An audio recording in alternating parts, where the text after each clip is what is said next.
इस वक्त पश्चिम बंगाल की सरहद से एक ऐसी सनसनीखेज और अभूतपूर्व खबर सामने आ रही है जिसने देश की सुरक्षा और सियासत दोनों को हिलाकर रख दिया है। बंगाल में सत्ता परिवर्तन होते ही वो मुमकिन हो गया है जो सालों से नामुमकिन लग रहा था। शुभेंदु सरकार के आते ही अवैध घुसपैठियों के खिलाफ ऐसा चक्रव्यूह रचा गया है कि बॉर्डर पार से आए अवैध प्रवासियों के पैरों तले जमीन खिसक गई है। सोशल मीडिया पर डिटेंशन सेंटर का सिर्फ एक सरकारी आदेश क्या वायरल हुआ, बंगाल के हाकिमपुर बॉर्डर पर देश छोड़ने वालों का तांता लग गया।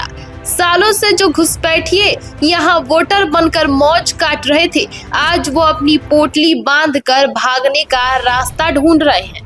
पश्चिम बंगाल के उत्तर 24 परगना के सरहदी इलाकों में इन दिनों एक अजीब सा खौफ और अफरा तफरी का माहौल है। हाकिमपुर बॉर्डर पोस्ट पर अचानक लोगों की भारी भीड़ उमड़ पड़ी, जिसमें बच्चे, बुजुर्ग, महिलाएं और नौजवान शामिल हैं। हाथों में भारी भरकम सामान और चेहरों पर पकड़े जाने का डर लिए ये लोग कैमरे का सामना करने से बच रहे हैं और मुंह छिपाकर बस इस ताक में बैठे हैं कि कब सरहद के उस पार जाने का मौका मिल सके। ये वो लोग हैं जो सालों पहले बिना किसी दस्तावेज के अवैध तरीके से हिंदुस्तान की सीमा में घुस आए थे, लेकिन जब से सूबे में शुभेंदु सरकार ने अवैध अप्रवासियों की धरपकड़ के लिए होल्डिंग और डिटेंशन सेंटर बनाने के आदेश जारी किए हैं, तब से इनकी उल्टी गिनती शुरू हो गई है। स्थानीय लोग बताते हैं कि पहले ये लोग राजनीतिक शाह पर वोटर लिस्ट में डिटेक्ट हुए, फिर कानूनी सख्ती के बाद वोटर लिस्ट से डिलीट हुए और अब वो वक्त आ गया है जब इन्हें देश से डिपोर्ट करने की तैयारी हो चुकी है।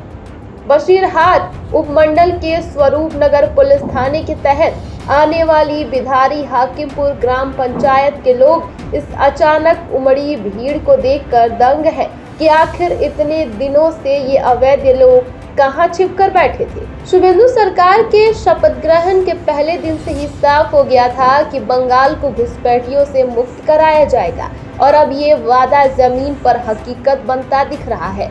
राज्य के मालदा जिले में घुसपैठियों को कड़ी निगरानी में रखने के लिए पहला होल्डिंग सेंटर पूरी तरह एक्टिवेट कर दिया गया है। इंग्लिश बाजार शहर के चंदन पार्क स्थित एक विशाल इमारत को होल्डिंग सेंटर के तौर पर चिन्हित किया गया है, जहां गलोल थाने के पांडिक्या इलाके से पकड़े गए 9 बांग्लादेशी नागरिकों को लाकर हिरासत में भी रखा गया है।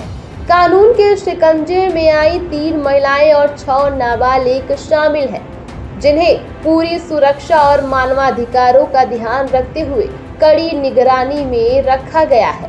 इस पूरे होल्डिंग सेंटर परिसर को अवैध किले में तब्दील किया गया है, जहां चप्पे चप्पे पर सीसीटीवी कैमरे लगाए गए हैं और सुरक्षा व्यवस्था को चाक चौबंद रखने के लिए 12 पुलिसकर्मियों, 3 सिविल डिफेंस वॉलेंटियर्स, 3 नागरिक स्वयंसेवकों और 1 रसोइये की विशेष टीम तैयार की गई है। सरकार का ये कड़ा रुख साफ संदेश दे रहा है कि अब देश की सुरक्षा में कोई समझौता नहीं होगा।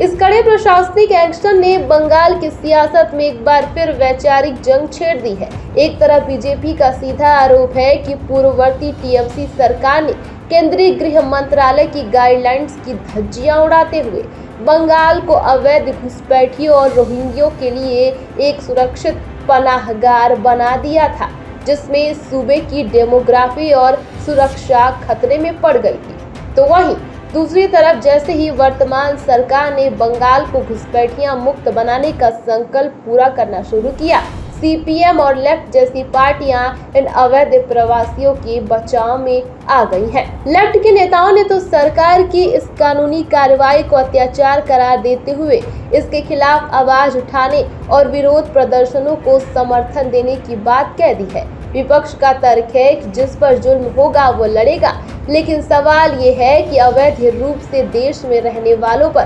कानून का डंडा चलना जुल्म कैसे हो गया है। फिलहाल इस खबर पर आपकी क्या राय है, हमें कमेंट सेक्शन में जरूर बताइएगा।